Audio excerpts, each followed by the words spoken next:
Time है start. हाँ देखो चैप्टर का नाम क्या है? स्टैटिक्स। ठीक है, स्टैटिक्स क्या होता है सबसे पहले ये जानते हैं, तो मतलब कुछ डेफिनेशंस थी जो सारी कुछ जानते हैं। पहले होता है जैसे मान लीजिए कि स्टैटिक्स होता क्या है एक्चुअली है ना, जैसे कुछ डाटा अपने को दिए रहते हैं, जैसे किसी क्लास के हाइट के या फिर किसी मतलब ऑफिस के अंदर जो उसके एम्प्लॉय हैं उनके सब चीज़ों के डाटा दिए रहते हैं ना, जैसे मतलब इसका नाम यह है और इसकी हाइट इतनी है, इसकी सैलरी इतनी है, बहुत सारी चीज़ें दी रहती हैं। तो उनको क्या करना, ग्रुपिंग करना हम स्टैटिक्स के अंदर पढ़ते हैं। ठीक है, लाइक जैसे मतलब अभी तुमने इतने जो सारे क्वेश्चन किए उनमें क्या है, ग्रुपिंग तो हो रही है। तो जैसे मतलब इसमें जो भी मेन चीजें वो देखते हैं, कलेक्शन ऑफ डाटा पहला पॉइंट है। सबसे पहले देखते हैं डाटा। डाटा होता क्या है? डाटा किसी भी पर्टिकुलर चीज के अंदर जो इवेंट हो रही है उनके बारे में बताने वाली चीजों क्या बोलते हैं, डाटा बता रहे हैं। जैसे मतलब देखो एग्जाम्पल देखिए, जैसे मतलब क्लास है, क्लास के अंदर स्टूडेंट नंबर बताइए क्या है, स्टूडेंट नंबर, इसमें रख दीजिए स्टूडेंट नंबर। या फिर जैसे मान लीजिए कि ऑफिस में एम्प्लॉय, जैसे क्या है ऑफिस है, ऑफिस के अंदर एम्प्लॉय या और क्या, जैसे मतलब अब बताइए मतलब इसमें ना किस चीज का डाटा होगा। जैसे मान लीजिए कि मतलब यहाँ पे कुछ स्टूडेंट है जिनकी फीस जमा नहीं है, तो हम क्या करेंगे, मतलब सारे स्टूडेंट्स का रिकॉर्ड रखेंगे। ठीक है, ऐसे रखते हैं ना, सारे स्टूडेंट का रिकॉर्ड रखते हैं। फिर उनमें से जो मतलब हम जैसे यहाँ पे कुछ नाम लिख लीजिए, जैसे ये है अमन, ये है श्रुति, या फिर जो भी नाम है ऐसे कर लेंगे। फिर उनके आगे जैसे मान लीजिए कि फीस का स्ट्रक्चर बना लेंगे, तो फीस जिन बच्चों की फीस जमा होगी तो उनके ऊपर हम क्या कर देंगे, जैसे पेड कर देंगे, और जहाँ नहीं होगी वहाँ कर देंगे अनपेड वगैरह। ऐसे कुछ मतलब ये क्या हो रहा है, मतलब ऑब्जर्वेशन, यानी अलग अलग फाइल, अलग अलग कुछ नेम है उनको असेंबल कर रहे हैं। अलग अलग किसी चीज की हाइट हो सकती है, अलग अलग किसी चीज के नंबर्स हो सकते हैं, उनको एक जगह करना क्या होता है, उनको बोलते हैं डाटा। सिंपली क्या बोलते हैं उनको, डाटा। और उनको ग्रुपिंग करते हैं जिस चीज के अंदर उनके बारे में सारी चीजें जानते हैं, उसको क्या बोलते हैं, स्टैटिक्स। ठीक है, कोई दिक्कत नहीं है। अब देखो क्वेश्चन आता है कि व्हाट डाटा समझ गए, मतलब किसी भी चीज के पर्टिकुलर नंबर या उसकी चीज में बताने वाले फाइल है ना। ठीक है, अब पहले होता है क्वेश्चन, दूसरा क्वेश्चन आता है व्हाट इज रो डाटा। आपने डाटा सीख लिया, फिर क्या सीख लिया, रो डाटा सीख लिया। ठीक है, बताते हैं रो डाटा होता है क्या। देखो मतलब मेरे पास जैसे मान लीजिए कि मतलब मैंने बताइए कि इस क्लास के बच्चों की हाइट बताइए, किसी की कितनी है 178, किसी की है 176, किसी की है 154, किसी की है 132, किसी की 165। ये मैंने मतलब नॉर्मली क्या करते हैं, किसी चीज़ को ऑर्डर नहीं लिखा मैंने, ऐसे मतलब लाइन वाइज खड़े कर लिए बच्चों को, 1 2 3 4 5 ऐसे बता दीजिए, कोई दिक्कत नहीं है। फिर दूसरा मैं क्या करूंगा, इसी को मैं अल्फाबेटिकली ऑर्डर से, या तो बच्चों के नाम होंगे तो उनको अल्फाबेटिकली ऑर्डर से दूंगा, या फिर इनको क्या करूंगा मतलब असेंडिंग एंड डिसेंडिंग ऑर्डर में जाऊंगा। तो शुरू में जो नंबर होते हैं ना, जो मतलब बिल्कुल एक तरह से बिना मतलब डिजाइन रहते हैं, फिर बिना किसी सिस्टमेटिक रहते हैं, तो उसको क्या बोलते हैं, रो डाटा। और जचाने के बाद वो क्या होते हैं, एक बिल्कुल कंप्लीट डाटा में आते हैं। ठीक है, तो मतलब एक ग्रुपिंग बोल सकते हैं उनको। तो मतलब जब डाटा अच्छे से नहीं बना हुआ, जब सेट नहीं होगा ना, तो उसमें क्या आएगा, रो डाटा में आएगा। तो ये बहुत सारी चीजें आती हैं जो रो डाटा के अंदर आती हैं। जैसे मतलब किसी भी चीज को स्टार्ट करने से पहले वो सबसे क्या रहता है, सबसे पहले रो डाटा के अंदर रहता है, उसके बाद में अब उसको क्या करते हैं, असेंबल करते हैं। जैसे मतलब बच्चों की हाइट को कर लेते हैं, जैसे मतलब कम से ज्यादा की ओर, या फिर ज्यादा से कम की ओर, या फिर जैसे मान लीजिए बच्चों के नाम को कैसे करेंगे, अल्फाबेटिकली वगैरह कर लेंगे, कोई दिक्कत नहीं है। कलेक्शन ऑफ डाटा में ये सारी चीजें थी। तो 4.1 एक्सरसाइज में तो मतलब 2 क्वेश्चन है, give the few example of data then you can collect from day to day. अब तुम मतलब एग्जांपल बताइए दिन में से, जैसे मान लीजिए कि मैं पीरियड की जैसे मतलब पहले कौन सा सब्जेक्ट आता है, जैसे मतलब देखो क्या होगा, सब्जेक्ट सारे सब्जेक्ट यहाँ लिख लूंगा मैं। जैसे मान लीजिए कौन कौन सब्जेक्ट होते हैं, मैथ फ्रेम में नहीं है, ठीक है, यहाँ बात करते हैं। जैसे मान लीजिए मैं यहाँ लिख लेता हूँ, जैसे दिन वाले सारे लिख लेता हूँ, जैसे ये आ गया। दिन में जैसे सब्जेक्ट कौन कौन से हैं, एक तो है मैथ, एक क्या है साइंस, एक क्या है SST, एक क्या है हिंदी, एक क्या है संस्कृत, और एक क्या है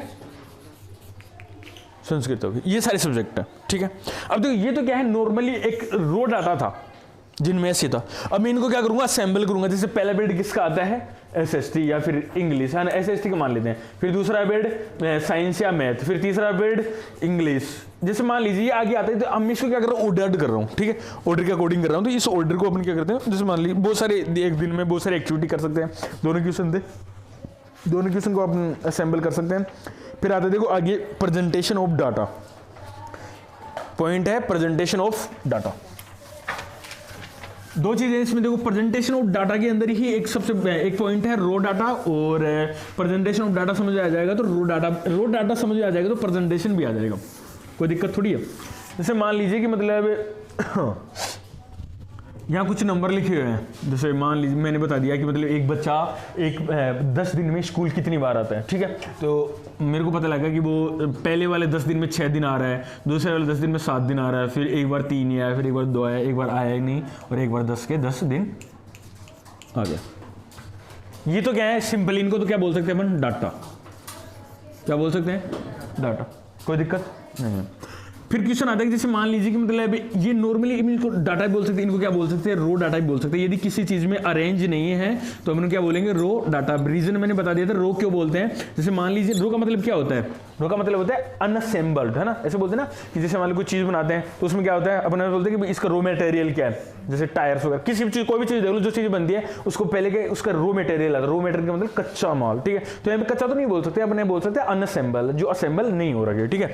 तो यही रो डाटा भी आ गया। अब रो डाटा को मैं क्या करूंगा, इसको प्रिपेयर करूंगा पहले। जैसे मान लीजिए कि मतलब ऑर्डर करूंगा, जैसे मान लीजिए कि मैंने यहाँ किया कि पहले लिख दिया स्टूडेंट का नाम, अभी स्टूडेंट एक ही है तो मैं इसको बाई नाम नेम से कर सकता हूँ, या फिर इसके बारे में क्वेश्चन में ही दे दूंगा कि मतलब ये स्टूडेंट है जो आ रहा है कि नहीं आ रहा। फिर मैं बात बताता हूँ कि how many days he come in A school in 10 days. तो 10 डेज के अंदर मैं क्या कर दूंगा, जैसे 6 7 3 2 0 10। इसको बोलते हैं टेबुलेशन का फॉर्म, ठीक है। रो डाटा गया, ये प्रेजेंट कर रहा हूं, मतलब रो डाटा से मैं टेबल बना रहा हूं, इसको क्या बोलते हैं, प्रेजेंटेशन ऑफ द डाटा। कोई दिक्कत थोड़ी। एग्जांपल फर्स्ट देखिए, consider the marks obtain by 10 student mathematics test as the given below. ये नंबर दे रखे हैं उसने एग्जांपल फर्स्ट में ना, कि मतलब एक बच्चा है जो मतलब ये नंबर लेके आता है 10 स्टूडेंट है जो एक मैथ के टेस्ट में इतने नंबर लेके आते हैं। एक है कितना 55 36 95, ये शुरू में रो डाटा हो गया। फिर देखो रो डाटा से अपन सबसे पहले क्या करेंगे, ये जो एग्जांपल फर्स्ट में दे रखा है ना एग्जांपल फर्स्ट में, तो एग्जांपल फर्स्ट में शुरू में दे रखा है वो क्या था, रो डाटा। फिर अब हम उसको क्या कर लेंगे, असेंडिंग ऑर्डर से लिख लेंगे। क्यों, क्योंकि नंबर्स को अपने को क्या बनाना, टेबुलेशन फॉर्म में डालना पड़ेगा। टेबुलेशन फॉर्म में डालने से पहले मैं क्या करूंगा, उसको असेंडिंग डिसेंडिंग ऑर्डर में करूंगा, क्योंकि ये जरूरी है चीजों को समझने के लिए। तो असेंडिंग डिसेंडिंग हो जाएगा। और फिर देखो हाँ, एक क्वेश्चन आता है, व्हाट इज रेंज। मैंने ऑलरेडी क्लियर कर दिया था, पर दोबारा देखिए, व्हाट इज रेंज। रेंज बताइए। देखो रेंज का मतलब होता है कोई चीज कहां से स्टार्ट हो रही है, कहां खत्म हो रही है, ठीक है। जैसे मान लीजिए कि मतलब एक क्लास के बच्चों की हाइट की बात कर रहे हैं, है ना। सबसे छोटी हाइट है 154 सेंटीमीटर और ज्यादा से ज्यादा 178।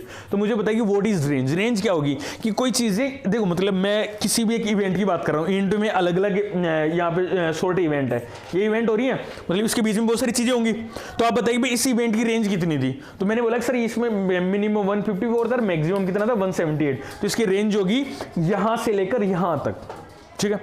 तो मैं वैल्यू बता सकता हूं, 178 में से 54 निकाल दो, या 153 निकालूंगा, 153 निकालूंगा। रीजन क्यों है, यहां से तो इवेंट चालू हो रही है, इसको तो इंक्लूड करना पड़ेगा।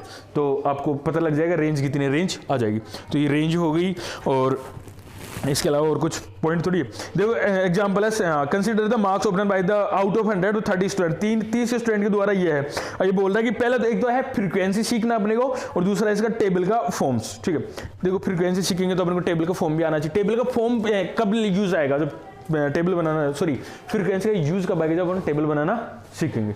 तो देखते हैं, जैसे मान लीजिए कि मतलब फ्रीक्वेंसी का मतलब क्या होता है, टेबल कैसे बनती है किसी भी नंबर की। मुझे वो नंबर बता दीजिए, मतलब चलो मैं इसको चेंज कर लेता हूँ, थोड़ा सा क्वेश्चन को थोड़ा सा इजी कर लेता हूँ। ऊपर वाला क्वेश्चन बता दीजिए जिसका एक टेबल बनाते हैं अपन, ठीक है। इनमें कुछ क्वेश्चन को रिपीट कर देना, ठीक है। जैसे मतलब एक नंबर बताइए 55, ठीक है। एक बार वापस 55 लिख लेता हूँ मैं, है ना, अपना क्वेश्चन बना लेते हैं। ऊपर होते 36 95, 36 95, एक बार 95 वापस और लिख लेता हूँ। और बताइए कितने नंबर, 10 है ना, मुझे 10 बना लेता हूँ। जैसे 34 और 31 30 कितने हो गए, 4 4 8, और एक बार वापस लिख लेता हूँ 34, ठीक है। ये थे क्या, पहले तो ये थे नंबर सिंपली, ठीक है। मैं इनको क्या कर लेता हूँ, असेंडिंग ऑर्डर में डाल लेता हूँ। सबसे छोटा कौन है इसमें बताइए, सबसे छोटा है 30 के। अब देखो सबसे पहले असेंडिंग ऑर्डर है, मतलब प्रेजेंटेशन करूंगा डाटा के लिए, तो सबसे पहले छोटा कौन आएगा 30, फिर 31 के बाद में कौन है 34 एंड 34 आ रहा है, 34 एंड 34, फिर आ रहा है 36। उसके बाद में देखिए कौन आ रहा है 36 के बाद में डबल 95 55, और फिर 90 ये आ गया, ठीक है। ऑब्वियसली बात है ना। तो मैं यहाँ पे ऐसे मतलब इसको टेबल, देखो क्वेश्चन आता है कि how we form the table, table कैसे बनाएंगे। तो टेबल बनाने के लिए सबसे पहले अपन क्या करते हैं, यहाँ तो डालेंगे क्या, इवेंट्स या फिर डाटा, जैसे मान लीजिए मैं लिख दिया डाटा और यहाँ लिखूंगा फ्रीक्वेंसी। अब तुम्हें पता नहीं कि व्हाट इज फ्रीक्वेंसी, पर मैं सिखा दूंगा फ्रीक्वेंसी क्या होती है। जैसे डाटा डाल लीजिए, मैंने डाला 30, फिर डाला 31, फिर डाला 34, फिर डाला 36, फिर डाला 55, फिर डाला 95। फ्रीक्वेंसी का मतलब होता है repetition of single event many times, है ना। मतलब देखो सुनो, फ्रीक्वेंसी का मतलब क्या होगा, भाई एक चीज कितनी बार हो रही है उसको आप मतलब बार बार ना लिख के उसको नंबर्स में लिख दीजिए, ठीक है। कहने का मतलब है कि भाई जैसे मान लीजिए कि मैं आप यहाँ बच्चे आते हैं, ठीक है ना, मैं जैसे यहाँ बच्चे आ रहे हैं, एक बच्चा बार बार आ रहा है, जैसे मतलब मैं ऐसे लिखूंगा, जैसे एक फाइल बनाऊंगा जिसमें लिखूंगा भाई ज्योति कितने दिन आती है, तो मैं ऐसे एग्जांपल दूंगा कि सर ज्योति 30 दिन कंटिन्यू आ रही है, तो मैं इसको क्या करूँगा, ज्योति के आगे 30 डेज कर दूँ, कोई दिक्कत थोड़ी। फ्रीक्वेंसी क्या होती है, मतलब एक ही इवेंट यदि बार बार हो रही है तो आप उसको क्या कर दो, नंबर से डिनोट कर दो जो उसकी फ्रीक्वेंसी के बारे में बताइए। जैसे मान लीजिए 30 कितने टाइम है, 1 टाइम है, 31 कितने टाइम है, 1 टाइम है, 34 कितने टाइम है, 2 टाइम। तो ये फ्रीक्वेंसी आएगी 34 एंड 34, यहाँ पे 2 बार लिखना पड़ता है मुझे, 34 34, तो यहाँ पे भी एक बार 1 आ जाता है, एक बार 1 आ जाती है, इसलिए मैंने क्या कर दिया, इसको इसकी फ्रीक्वेंसी को शो कर दिया कि 31 कितने टाइम आ रहा है, 34 2 टाइम आ रहा है, 36 कितने टाइम आ रहा है 1, 55 कितने टाइम आ रहा है 2। सपोज करिए यहाँ पे एक 95 और होता तो कितने टाइम आता, 95 3 टाइम। तो फ्रीक्वेंसी होती है repetition of the same event in many times, तो आप उसको फ्रीक्वेंसी के अकॉर्डिंग जानते हैं। और डाटा तो क्या था, सिंपल यूनिट था। तो अब मतलब टेबुलेशन फॉर्म कर सकते हो ना तुम लोग आसानी से, कोई दिक्कत थोड़ी है। अरे कर सकते हो नहीं कर सकते, ओके कोई दिक्कत नहीं है। फ्रीक्वेंसी को टोटल कर लेते हैं। एग्जाम्पल 3 देखिए, 1 महोत्सव के अंदर 100 plants each were planted in 100 school. ये अलग लगे थे भाई, इसमें 100 प्लांट्स में ना इतने लगे, तो हाँ मतलब ये 100 प्लांट लगाए थे, हर 100 स्कूलों के अंदर 100 प्लांट लगाए थे। उनमें से किसी स्कूल में 95 बच्चे हैं, किसी में 67 है, कितने, अब ये बताइए इसके अकॉर्डिंग। तो मैं बताऊंगा। अब देखो सुनो, क्वेश्चन ये आता है कि जब मतलब ये डाटा बहुत ज़्यादा बड़े हो जाते हैं, ये डाटा बहुत ज़्यादा बड़े हो जाते हैं, जैसे मान लीजिए कि 100 नंबर्स को शो करना, ठीक है। क्वेश्चन ये आता है, जैसे सपोज करिए कि मतलब नेक्स्ट एग्जांपल के अंदर ये बोल रहा है कि 100 स्कूलों के अंदर एक डे था, 1 महोत्सव डे है ना, तब 100 पेड़ लगाए गए हर स्कूल के अंदर, ठीक है। और नेक्स्ट क्वेश्चन आता है कि उसमें कितने थे जो पेड़ बचे हैं ना, उनका रिकॉर्डेड करो। तो एक बात बताओ, मैं यहाँ से लेकर 100 तक पहले तो वो नंबर लिखूंगा, ठीक है। फिर उनकी टेबल बनाऊंगा, तो उसमें जैसे मान लीजिए कि यहाँ से जैसे मतलब मैं यहाँ से चालू करता हूँ, जैसे मतलब 1 2 3 4 5 6 कहाँ तक आएगा 100 तक, तो इतना बड़ा तो पेज ही नहीं होता, बोर्ड भी नहीं डिस्प्ले करवा रहा हूँ मैं, जो पेज भी कैसे करूँगा, ठीक है। तो दिक्कत ही आती है। फिर मैं ऐसे बोलूँगा, जैसे मान लीजिए कि सर आप इसको है ना रिपीटेशन के अकॉर्डिंग फ्रीक्वेंसी के अकॉर्डिंग चेक कर लीजिए। तो फ्रीक्वेंसी के अकॉर्डिंग में चेक करूँगा, तो ऐसे थोड़ी कि 100 स्कूलों में 100 नंबर्स होते हैं, तो अलग अलग जगह अलग अलग पेड़ होंगे, ऐसे नहीं बहुत सारे स्कूलों में एक ही जगह। जैसे मान लीजिए कि सर मतलब 98 स्कूलों में पेड़ बच रहे थे, 10 स्कूलों में, फिर भी इसके बाद में भी 90 ऐसी इवेंट होती हैं जिनको नहीं लिख पाऊंगा मैं। तो मैं क्या करूंगा, इन्हीं को मतलब इजी करने के लिए अब बनाऊंगा ग्रुप, ठीक है। जैसे मैं ऐसे बोलूंगा, सर जैसे मान लेंगे 100 इवेंट थी, 100 पेड़ लगाए थे हर 100 स्कूल के अंदर। तो आप ये देखिए कि मतलब ऐसी कौन सी स्कूल है जिनके अंदर 1 से लेके 10 पेड़ बचे हैं, है ना, 0 से लेके 10, और एक कुछ स्कूल है 10 से लेके 20, और 20 से लेके 30, 30 से लेके 40, 40 से लेके 50, 50 से लेके 60, 60 से लेके 70, 70 से लेके 80, और 80 से लेके 90, और 90 से लेके 100। देखो अब इसको टेबल के अंदर ग्रुपिंग का क्या यूज आता है वो देखना। सपोज करो कि उन 100 स्कूल में कुछ 7-8 स्कूल ऐसी थी जिनके है ना मतलब जिनके पेड़ 0 से लेके 10 के बीच में बचे थे, किसी भी रीजन के कारण कम रह गए थे, है ना। तो 7-8 स्कूल है, तो मैं लिख दूंगा भाई 0 से लेके 10 के बीच में कितनी स्कूल हैं, 7। देखो 10 से लेके 20 पेड़ कौन सी स्कूल में बच रहे हैं, यहाँ पे मैं इन सबको लिख दूंगा। लिखने के बाद में एक चीज़ का ध्यान रखना, ये फ्रीक्वेंसी क्या होती है, फ्रीक्वेंसी हमेशा जो इवेंट हो रही है ना उनको ऐड करती है ना। तो मतलब जैसे मान लीजिए 7 बचे, तो इनको यदि ऐड करूंगा तो कितना आना चाहिए, 100, क्योंकि इवेंट भी 100 ही हुई है। अब तो मैं ना जैसे मतलब नेक्स्ट जो टेबल है ना उसमें ऐड करके देखिए, आई थिंक है ना, जैसे मतलब 100 हो रही होंगी पक्की पक्की। फ्रीक्वेंसी को ऐड करके देखिए, फ्रीक्वेंसी कितनी आ रही है, 100 ही आ रही है ना, आती है। अब देखो दूसरा क्वेश्चन है कि व्हाट इज टेलीमार्क्स। मैंने अच्छे से एक्सप्लेन कर दिया था टेलीमार्क्स क्या होता है, पता है? अरे पता है क्या होता है?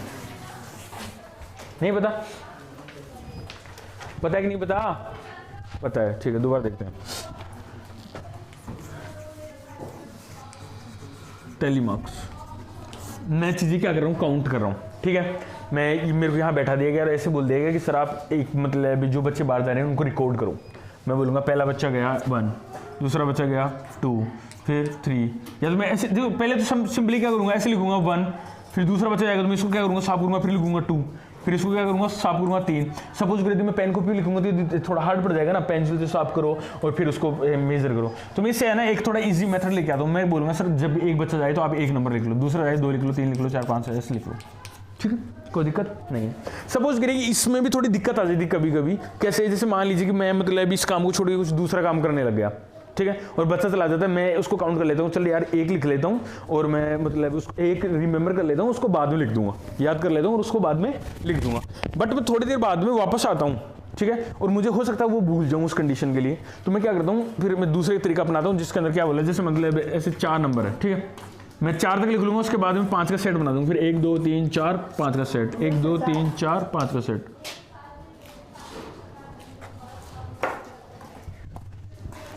1 2 3 4 5 का सेट, 1 2 3 4 5 का सेट, तो मेरे लिए थोड़ा इजी हो जाएगा।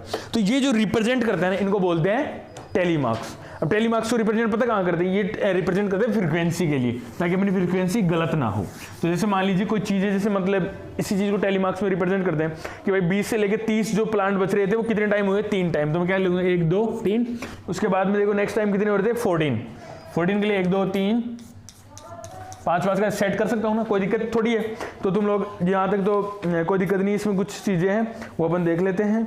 तो क्लासेज और क्लास इंटरवल वगैरह, लोअर लिमिट और हायर लिमिट के बारे में देख लेते हैं। 2 मिनट वीडियो पोस्ट करते हैं, उसके बाद हम चाय पियेंगे। ठीक, हाँ, बात करते हैं क्लास साइज की। तो क्लास साइज की है कि क्लास साइज का मतलब है कि जैसे मान लीजिए मैं 10 से लेके 20 तक ले रहा हूँ, तो क्लास साइज कितनी हुई, यहाँ से लेके यहाँ तक के नंबर्स की, ठीक है, कोई दिक्कत नहीं है ना। बात करते हैं जैसे क्लास साइज ये गए थे 10 से लेके 20 तक, तो ये होगी क्लास साइज। अब इंटरवल की बात करते हैं, इंटरवल क्या होता है कि मतलब बहुत सारी क्लास साइज को अपन क्या करें रिपीट करें, जैसे 20 से लेके 30 तक और 30 से लेके 40 तक। तो ये नंबर क्या है, फिक्स है ना। 10 से लेके 20 तक कितने नंबर होते हैं 11, और 20 से लेके 30 तक 11, यहाँ से वापस 11, मतलब ये क्या देखो फिक्स आ रही है। तो लोअर क्लास इसमें देखो बात नेक्स्ट पॉइंट है कि what is lower class. Lower class होता है छोटा नंबर, एक ही क्लास का सबसे लोअर डिजिट, और अपर क्लास क्या होता है बड़ा नंबर। कोई दिक्कत नहीं है, तो ये सारी चीजें समझ गए। एग्जाम्पल 4th में देखो ये बोल रहा है कि 30 स्टूडेंट है, 38 स्टूडेंट है क्लास के अंदर जिनका वेट ऐसे दे रखा है। तो उसके पहले तो नंबर मतलब देखो 31 से लेकर 35 तक कौन कौन से बच्चों का वेट आ रहा है 9 स्टूडेंट्स का। तो ये तो इसने ग्रुपिंग बना लिया, ग्रुपिंग कोई दिक्कत नहीं। लोअर लिमिट बड़ी लिमिट तुम कर सकते हो। एक पॉइंट आता है डिफरेंस। डिफरेंस किसी भी चीज़ का कैसे निकाला जाता है, फाइनल यूनिट से लेके माइनस लो यूनिट, ऐसे ही निकाला जाता है ना। जैसे मुझे पूछा गया जैसे इसका मतलब डिफरेंस बताइए, इन दोनों नंबर्स में डिफरेंस बताइए, मैं क्या कर दूंगा 45 माइनस 40, तो कितना हो जाएगा 5 आ जाएगा। नॉर्मली ऐसे ही बताते हैं, इसमें कोई दिक्कत थोड़ी है। तो 14.2 का क्वेश्चन सिर्फ मतलब ऐसे ओरली अटेम्प्ट करना है, अपने को देखने हैं। तुमने कर तो लिया ना वैसे, तो ओरली अटेम्प्ट करो। पहला क्वेश्चन है ऐसे बताइए, क्योंकि इसमें कोई दिक्कत थोड़ी आएगी। 30 स्टूडेंट का ग्रुप है, ग्रुप दे रखा है ना, तो तुम बना ही सकते हो ना, क्या दिक्कत है इसमें। ये बोल रहे हैं इसमें क्या बनाना है कि फ्रीक्वेंसी बनानी है। तो मतलब ए के कितने नंबर आएंगे, बी के कितने आएंगे, ए बी के कितने आएंगे, ओ के कितने आएंगे, सब नंबर्स बना लोगे, फ्रीक्वेंसी आ सकती है। Which is the most common, सबसे ज्यादा कौन सा आता है और सबसे ज्यादा रिएस्ट कौन सा है बताइए। क्वेश्चन आता है इसमें सबसे ज्यादा कौन सा है, वो तो मोस्ट कॉमन ओ तो मतलब बहुत ज्यादा मिल जाएगा। और सबसे रियरेस्ट कौन सा है बताइए, ए बी सबसे कम मिलेगा इस टेबल के अकॉर्डिंग। वैसे रियल लाइफ अलग चीज है, ठीक है, और देख लीजिए वो तुम्हें आने चाहिए।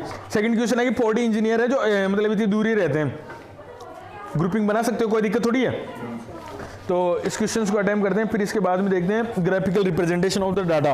ये तो तुम अन्य क्वेश्चन है, इसके कर लेना, या फिर कोई दिक्कत नहीं आनी चाहिए ना। दिक्कत आएगी तो उसके लिए अपन अलग से कुछ कर लेंगे, वैसे आ जाएगी, इसमें कोई दिक्कत थोड़ी।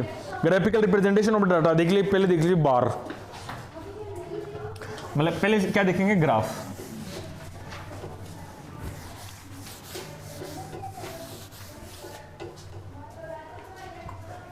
पॉइंट है ग्राफ, ठीक है। तो पहले ये सीखते हैं कि ग्राफ होता क्या है। मैंने कल अच्छे तरीके से बताया था कि ग्राफ होता क्या है, बट इसको थोड़ा सा चेंज करके और देख लेते हैं। लाइक ना, जैसे मान लीजिए कि मैं अभी तक मैंने एक टेबल बनाई थी, ठीक है। यहाँ क्या थे डाटा, यहाँ क्या थी उसकी फ्रीक्वेंसी, ठीक है ना। बात मत करो एक बार।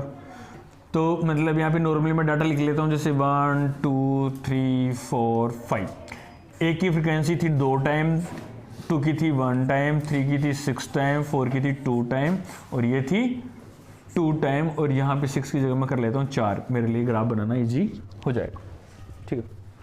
ग्राफ में क्या होता है कि 2 डायरेक्शंस मैटर करती हैं। जैसे ग्राफ ऐसे बनता है नॉर्मली, बनते हैं ना ऐसे, तो यहाँ ये तो होगी फर्स्ट डायरेक्शन, ठीक है। ये होगी सेकंड डायरेक्शन, इसको अपन बोलते हैं वाई एक्सिस, इसको बोलते हैं एक्स एक्सिस नॉर्मली, है मतलब ये एक एक्सिस के अलोंग जा रहा है, ये सेकंड एक्सिस के अलोंग जा रहा है, ठीक है। यहाँ पे 2 चीजें हैं, तो डाटा एक फ्रीक्वेंसी है। मैं किसी भी चीज को मतलब कोई सी भी चीज को किसी भी एक्सिस के साथ भेज सकता हूँ। जैसे मान लीजिए डाटा एक्स एक्सिस के साथ जाएंगे, फ्रीक्वेंसी जाएंगी वाई एक्सिस के साथ में, ऐसे भेज सकते हैं। फ्रीक्वेंसी एक्स एक्सिस के साथ भी जा सकता है और ये दूसरी वाली उसके साथ भी जा सकती है, इसमें कोई दिक्कत नहीं आएगी। अब जैसे मान लीजिए देखो, मैं पहले मतलब एक्स एक्सिस में डाटा भेज रहा हूँ, तो डाटा रिप्रेजेंट कर लूंगा 1 2 3 4 कर लूंगा ना, कितने तक है 5 तक। यहाँ पे फ्रीक्वेंसी के लिए अब मैं क्या करता हूँ, यहाँ पे बना लूंगा मैक्सिमम कितनी, छोटी छोटी कितनी है 1, फिर 2, फिर 3, और मैक्सिमम कितनी है 4। तो देखो ग्राफ बनाते हैं। जैसे मान लीजिए कि 1 की कितनी है 2 टाइम, तो मैं कहाँ भेजता हूँ 2 से 2 कितने टाइम है 1 टाइम, 3 कितने टाइम है 4 टाइम, 4 कितने टाइम है 2 टाइम, 5 कितने टाइम है 1 टाइम, एक मान लीजिए, ठीक है।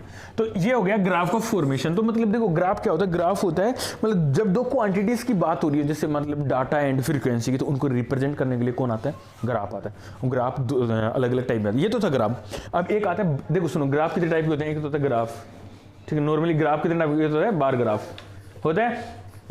दूसरा कौन होता है, हिस्टोग्राम। तीसरा कौन होता है, फ्रीक्वेंसी पॉइंट्स या पॉइंट ग्राफ मान लीजिए।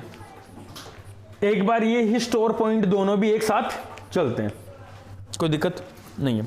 मैं सबसे पहले बता दूं बार ग्राफ। सपोज करिए जैसे मान लीजिए मैं इसी को बार ग्राफ में रिप्रेजेंट करता हूं, ठीक है। क्वांटिटी ये है 1, ये है 2, ये है 3, ये है 4, ये है 5, ये है 1, ये है 2, ये है 3, ये है 4, ये है 5। कोई दिक्कत नहीं है ना। देखिए सबसे पहले बनाते हैं बार ग्राफ। बार ग्राफ में क्या होता है, जैसे मान लीजिए 1 की क्वांटिटी कितनी है 2 टाइम, तो मैं इसको एक बार के अकॉर्डिंग रिप्रेजेंट करता हूँ। फिर 2 है तो 2 को कैसे करूँगा, कितने टाइम 1 टाइम, तो इसको भी बार बना दिया। बार का मतलब एक सील्ड टाइप से ना एक बार बनाया गया, जैसे सोप को भी बार बोलते हैं ना साबुन को, तो बार का मतलब एक शेप बनाई जा रही है, ठीक है। शेप बनाएगी रिप्रेजेंट। 3 कितने टाइम है 4 टाइम, 4 कितने टाइम है 2 टाइम, 5 कितने टाइम है 1 टाइम। कोई दिक्कत नहीं। ये हो गया क्या, मतलब बार ग्राफ। अब आते हैं हिस्टो में और बार में क्या डिफरेंस होता है। जैसे मान लीजिए कि मतलब हिस्टो और, अब देखो ये तो हो गया बार, और हिस्टोग्राम पता कैसे होता है। हिस्टोग्राम में क्या होता है, स्पेस नहीं रहता कभी भी। जैसे मान लीजिए मुझे बताया गया कि 1 के अंदर कितना है 2, तो मैं क्या बना दूंगा 2, ठीक है। फिर 2 कितना है 1 टाइम, तो मैं बना दूंगा ऐसे। मतलब बार में और हिस्टोग्राम क्या होता है, पूरा स्पेस कवर होता है और कोई दिक्कत नहीं है। थर्ड तो मतलब देखिए थर्ड कितना टाइम है 4 टाइम है, तो मैं क्या करूंगा 4 टाइम ले जाऊंगा और फिर बना दूंगा। 5 कितना टाइम है, 4 कितना टाइम है 2 टाइम, और 5 कितना टाइम है 1 टाइम। तो ये हो गया क्या, हिस्टोग्राम। अब बात करते हैं पॉइंट्स ग्राफ की। देखो यहाँ जैसे मान लीजिए इसका मैक्सिमम पॉइंट ये है, फिर इसका ये है, इसका ये है, इसका ये है, इसका ये है, ठीक है। ये हो गए पॉइंट इन अ ग्राफ। और यदि मैं पॉइंट को मैच कर देता हूं तो क्या बनेगा, पॉइंट ग्राफ, ठीक है।